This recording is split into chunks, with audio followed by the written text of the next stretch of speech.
All right. Hey there, I'm Alanis here talking today with Death Goals. Talking to. Harry, they, them. George, you there? Nice. So yeah, you guys are without a doubt one of my favorite current screamo bands of like the last like 5 years.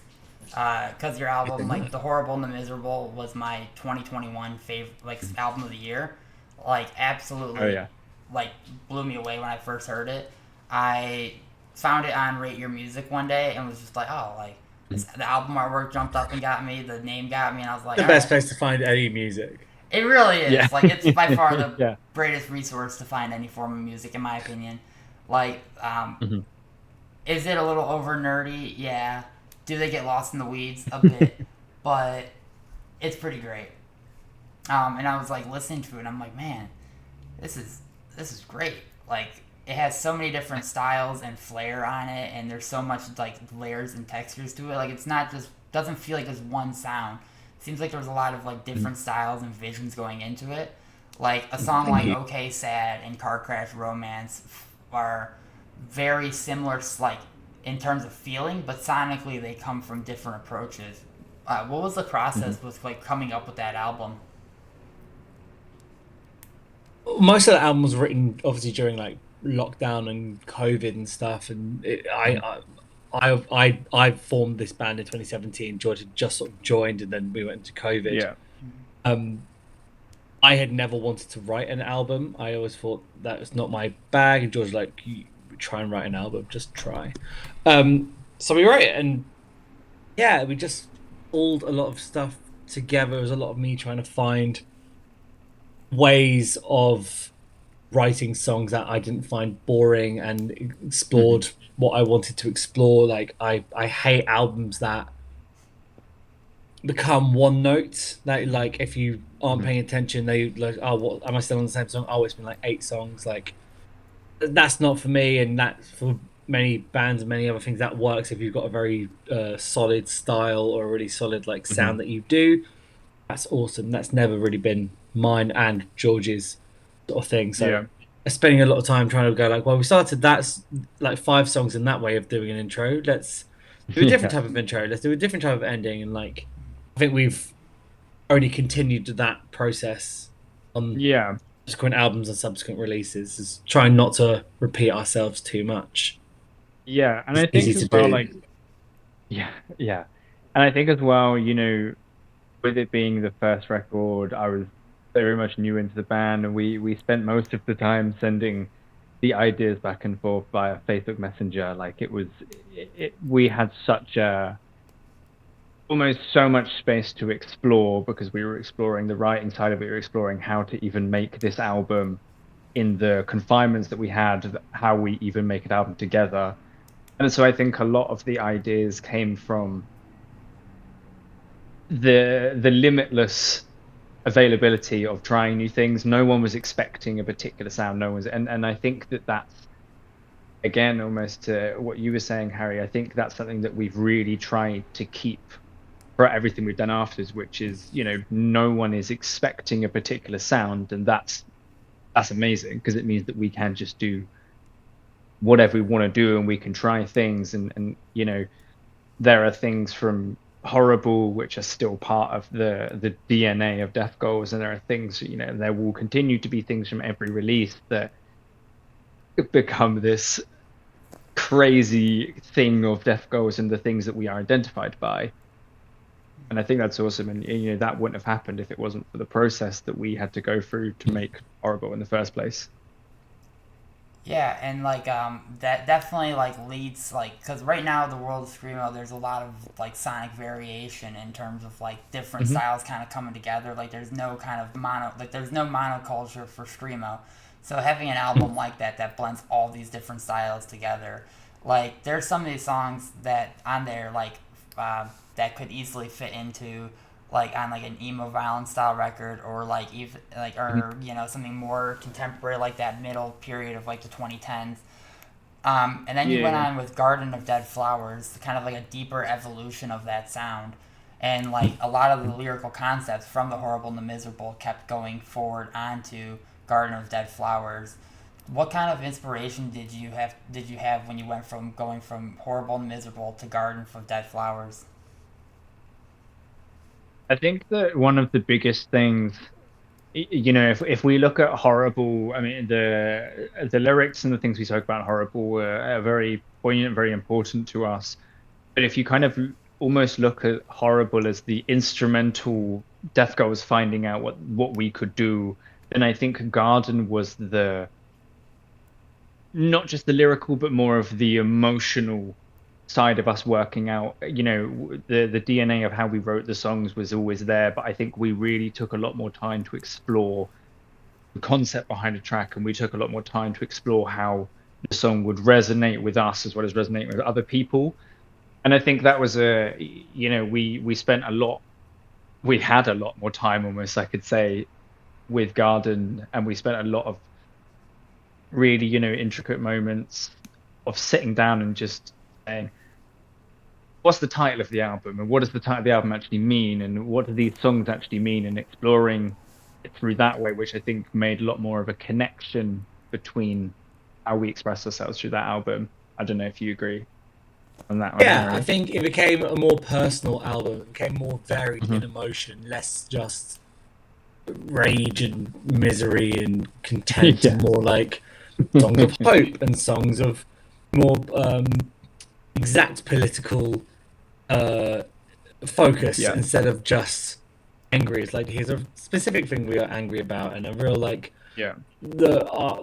writing more precisely about our queerness instead of just having a song. It became more of a general theme for us, and became more of an identity for us, which is obviously amazing. I think having George be more involved in the writing was amazing.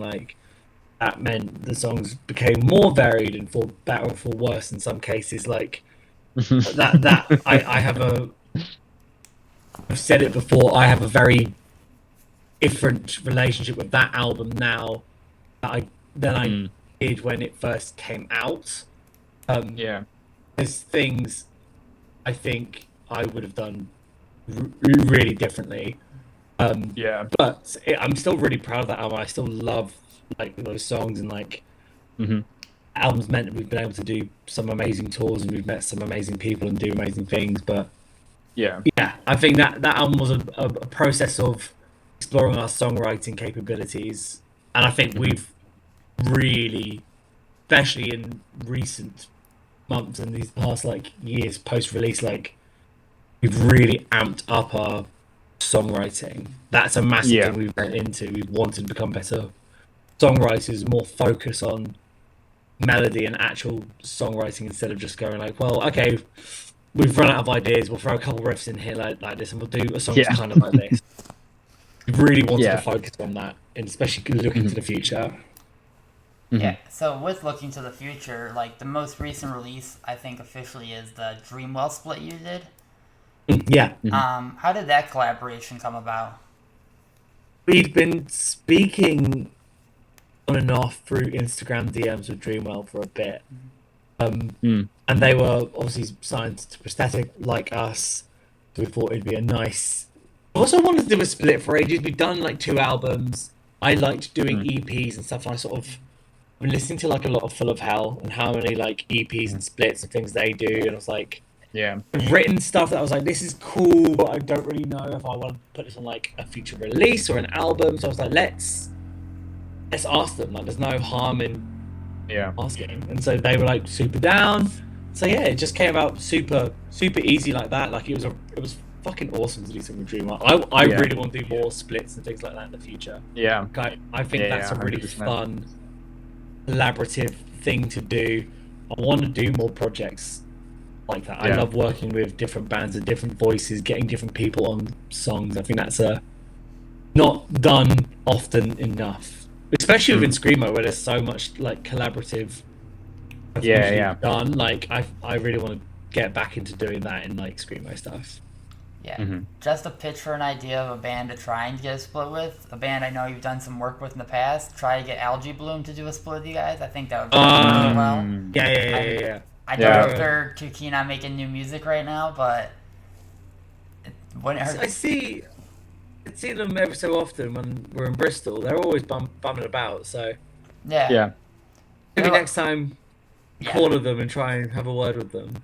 Yeah, they're another one of those like bands that was like really formative for me when I was getting into screamo. Like, I'm Still Scared of Living and I'm Everyone I've Ever Met are like two of those albums that every time I put them on, I'm like, wow, Yeah. absolutely. They're fucking awesome. Oh, They're yeah. so good. We played with them with Page 99 recently. Which is a mad lineup to just be on. Yeah. Like, Talk about a dream lineup for me. That is. yeah, it was fucking. Yeah. That was I a mean, really same good night. outside. It was unreal. It was absolutely unreal. The I mean, there were so many jokes made going up to it and even at the show of, you know, Sophie's floorboard and the importance of that. Being at that show and being at that room, even just off stage whilst watching Page 99 was like, holy shit, this is actually like my teenage self has somehow managed to get to this point. Like that was a truly heartwarming moment, I think. Yeah, it's those type, like that band itself is just the legacy behind it. Do you draw a lot of inspiration from that like late '90s, early 2000s screamo scene particularly? I think maybe. I don't think maybe deliberately. not quite like. Not deliberately. Yeah, like not deliberately. I think we did a lot more in kind of the earlier days of the band. I think a lot more of it now kind of comes down from, again, the lyrical and the emotional side of what we do. I think that, you know, that's so rooted in those bands and you know, and the 90s screamo, 90s emo, like everything like that, I think was kind of the pinnacle of what every band is doing now when they're singing about their emotions. I you know, unless it's like the 80s synth pop side, which is cool as hell, obviously. But I think all of that aggression and being able to do that was always traced back. So inadvertently, yes, but maybe not so much sonically as much as I would say that like this blueprint that I got into that stuff through you. That stuff, all of that sort of stuff came like post Horrible being written. Like all of the Horrible era stuff was all like Converge and the Chariot and like like that more like, and like Gaza and Cult Leader sort of like gnarly metallic hardcore stuff that I was trying to do. Like the mathcore stuff that I couldn't play, but I knew how to play Discord, so I just made that work. Like I think we've always been more inspired by like British 2000s like alt rock more than anything. Things like Biffy Clyro, Reuben, like Oceanside, like those sort of bands, but putting a metallic hardcore filter over that sort of thing. Yeah. I could definitely see that. So speaking of Biffy Clyro, one time I saw it was Queens of the Stone Age headlined, Run the Jewels middled, Biffy Clyro opened at a venue that held about 2,000 people. Jesus Christ. What year was that? 2017? Nice. Yeah, and it would just blow my mind when I would see like Kerrang like thing or like YouTube videos of Biffy around that sort of time going over to the States and playing like 300 cap rooms when they were like headlining like Reading Festival in the UK. Yeah, like, it's so interesting. They're a band that's just like never, they've obviously broken the US enough that they do big shows and they headline big or whatever, but like they're just one of those bands that just never quite did it. But like they're one of my favorite bands fucking ever. Like I love that band. Like those first 4 albums are like untouchable in my eyes. Yeah, they're like one of those bands that like I never realized the scope of them until I like looked them up after the show. And then I'm like, 100%. They're massive do outside everything. of this room. Like, ironically, kind of, once again, this is a massive Death Goals blueprint. It's a band that can do anything.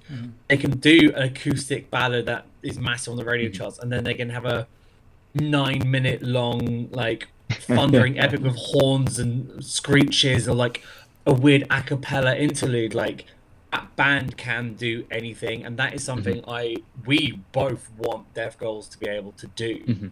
Is not be pinned down by a sonic label or scene of like, well, you're this sort of band, so you have to be this sort of band. Like, that's never been our interest. We want to do our music that we enjoy, that is just Yeah. the music of Death Goals. As long as it's got Yeah. our two voices and our way of playing on it, it's gonna sound like a Death Goals record. Yeah. Yeah. Yeah, so like you talk about bands that like haven't quite broken through. Do you think there's a screamo scene in England that hasn't quite broken through to the Americas yet? And if so, do you have any immediate bands that kind of jump to your mind that you go like, oh, this is a band here in the local England, like the local scene that like Americans should probably know about? I mean, the UK scene is doing really well currently. Yeah. Screamo, I'm sure there are examples that I'm gonna forget. Kanehurst is the main one that came to my mind. Yeah. Yeah. Obviously, they're fucking incredible. It's Knives Chow fan club are quite screamo adjacent, more like Midwest emo-y screamo-y. Sure. Mm. There's I guess fucking a million bands that I can't keep on top Yeah. of. The UK is having a massive Yeah, the resurgence in like UK. the straight edge scene is massive currently. The like Yeah. actual like, just like hardcore scene in the UK is fucking massive currently. The like death metal scene is kicking off again. Like it's a really good time for UK sort of hard music. Yeah, Can you think of screamo. other examples? Bookhands. Bookends? Oh yeah, chalk hands. Yeah. Bookhands, Chalk they're hands. fucking awesome. Yeah, They're I really think fucking that great. it's starting. I think almost kind of in any way that it normally goes. I think because we're having the wave of hardcore now, I think it will be followed by a screamo wave, and I think the bands like Kanehurst, I think will really start to pop up, and people will really see that. I mean, they're a fucking amazing band, and I think people will really see that.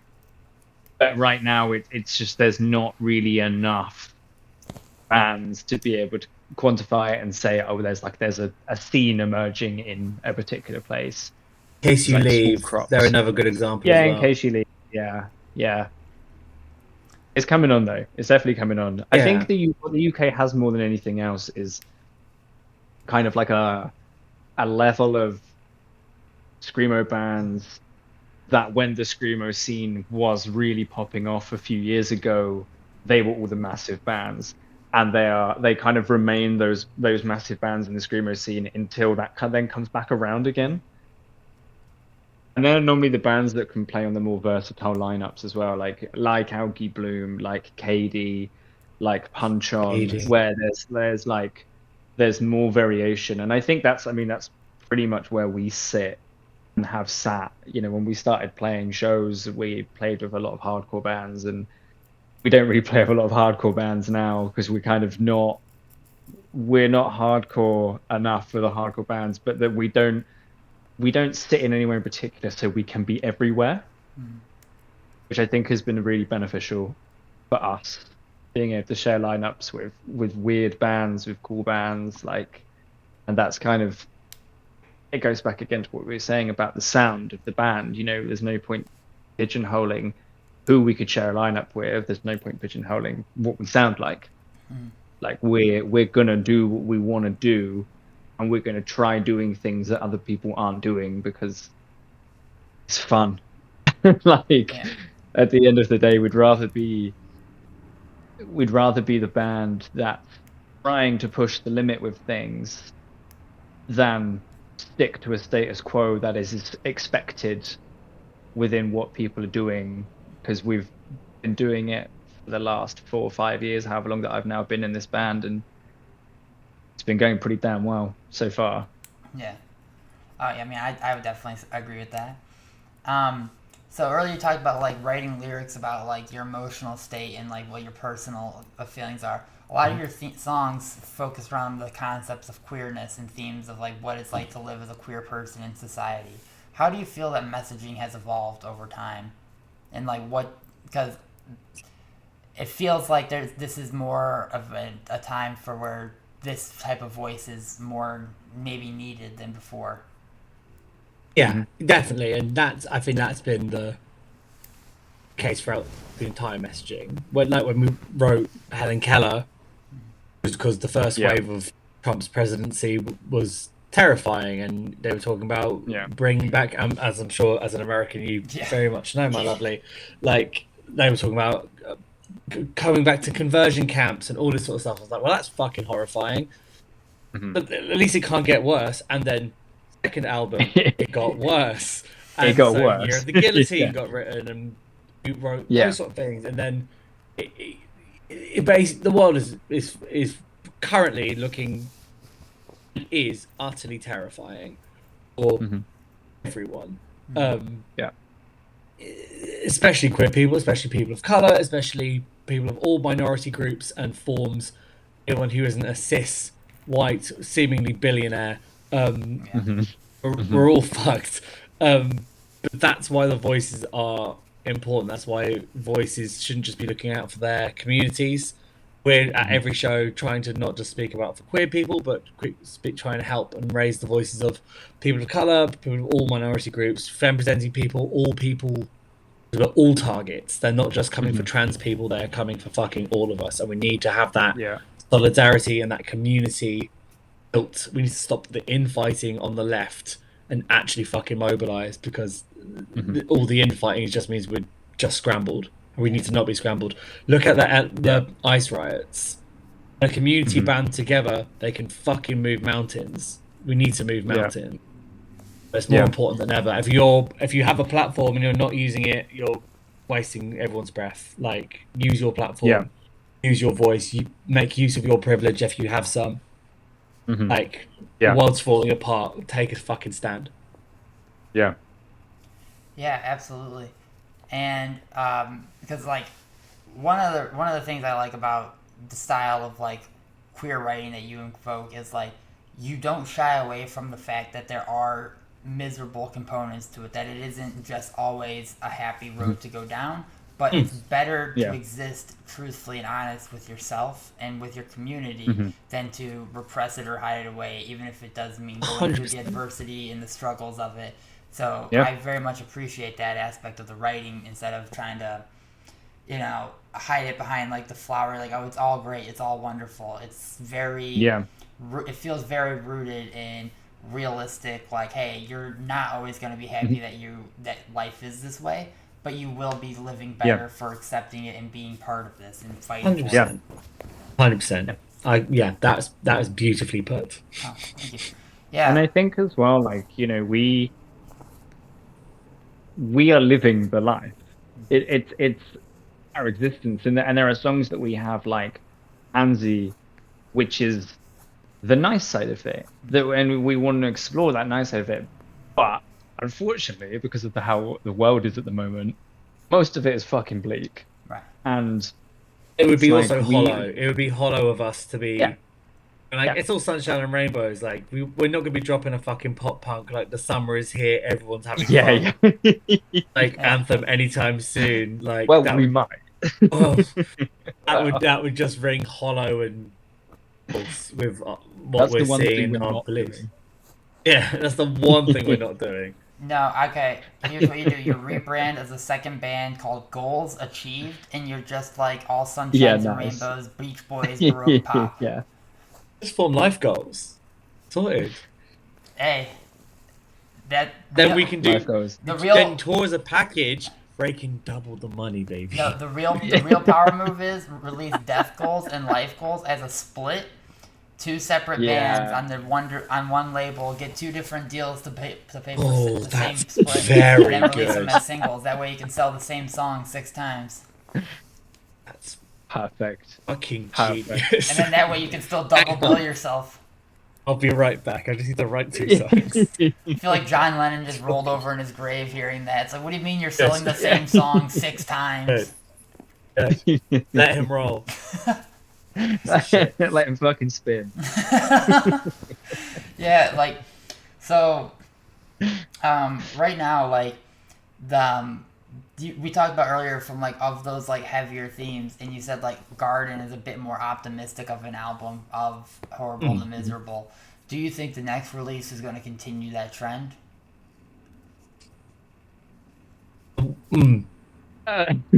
Because you did send me those... I don't know how much you want to talk about the ones you sent over. When does this come out? 2 weeks from now. George, what does that work out in your timeline? Yeah, as long as it comes out after the 22nd, we can talk about it. All right. So, survival Or as the a means of 21st. resistance, right? Yeah, survival is an act of Active resistance. resistance. Yeah. So, Defiant. We all got it. Survival as an act of defiance. Oh oh, yeah. sorry, I was just looking at it like a moment ago. That's all good. Yeah. Okay. Yeah. Yes, Sorry. as long as one of us get it right, we can now leak 3 different versions of it with different titles and make 3 times Yeah, the we money. can sell the same EP. No, you just Um, no. Look, here's what we do again. It's a 4-track demo. All right. Survival is an act of resistance. Survival is an act of defiance. Survival is a means of resistance. And then you throw in some idols cover songs on there from Act Joy is an act of Yeah, resistance. perfect. there Look, we we're go. printing Perfect. money at this point. All right. Yeah. We are making shit. We're the most money-making screamo band there's ever been. Um, Yeah. to answer your question, no. Yeah. Yeah. This It's EP is frankly quite miserable. Okay. yeah. And Yeah. an active response to past Mhm. 2 years of horrors that we have laid Mhm. witness to. We're back Yeah. in our really miserable, horrible. There's no ballads. We've just written some really nasty songs. Okay. So people are gonna be Yeah. overjoyed about that. People are gonna really, we're back, baby. Yeah, And we're then we'll release an album of like Beatles cover songs or something. There you So go. I'm really happy. Yeah. Yeah. Well, okay. Beatles cover songs. We have to do like For No One, but in like a major key. So now it's happy. Eleanor Rigby, but done with like a synthesizer. Yeah. Perfect. Yeah. So like That's just the '80s Paul McCartney stuff. that's his Yeah. wings. Perfect. Yeah. Yeah. Like so like you talk about like but the title itself, Survival is an Act of Defiance, like that kind of invokes like a lot of like just strong resilient imagery, kind of still feeding back into that like, hey, it's gonna be a rough road ahead, but it is better to go this route than it is to like hide it away. 100%.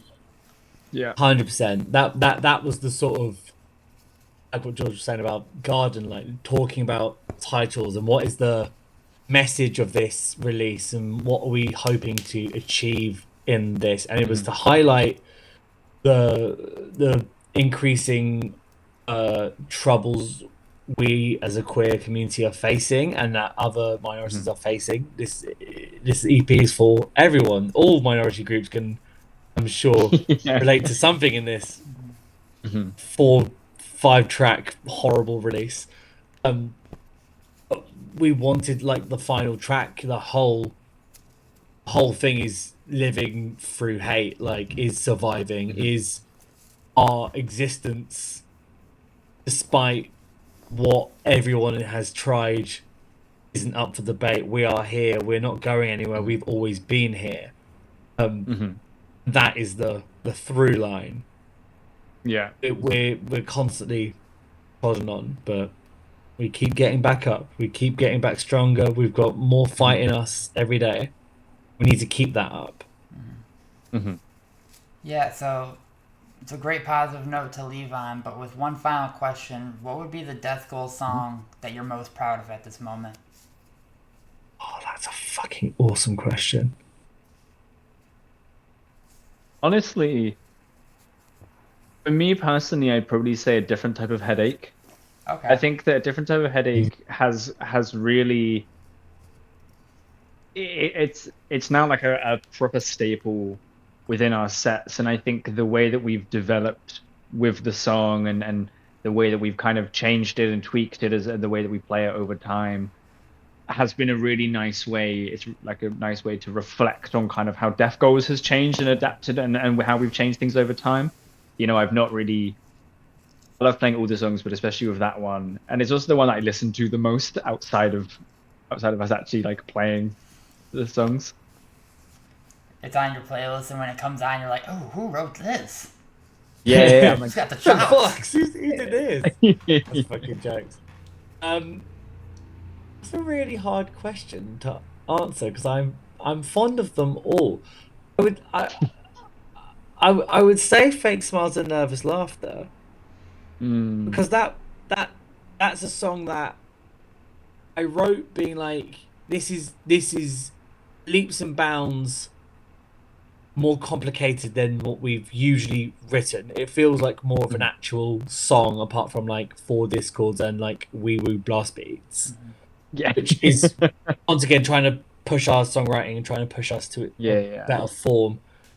The lyrical content is once again, I've never taken such a direct look at something that was happening. So it's obviously it's about Palestine and about all of that horrors of the genocide that's going on, and it was such a direct, instant reaction that just came out, and I was like, that's crazy. That's a much bigger thing. That isn't just like people are being like terrorized. It was like it felt like a much bigger thing to write about, much more worldly, and I don't know really what I'm saying on this. I think Fake Smiles currently, but Nice. I have a sort of spot for Shrike. Shrike has always been a. Yeah. It was the first time I rewrote a song. I was like, oh, this song fucks. This song is like, and it's still like whenever we play it, like it always like this song's cool.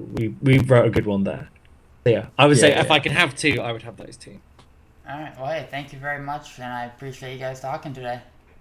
Yeah, thanks for having Thank you us. so much. All right, and then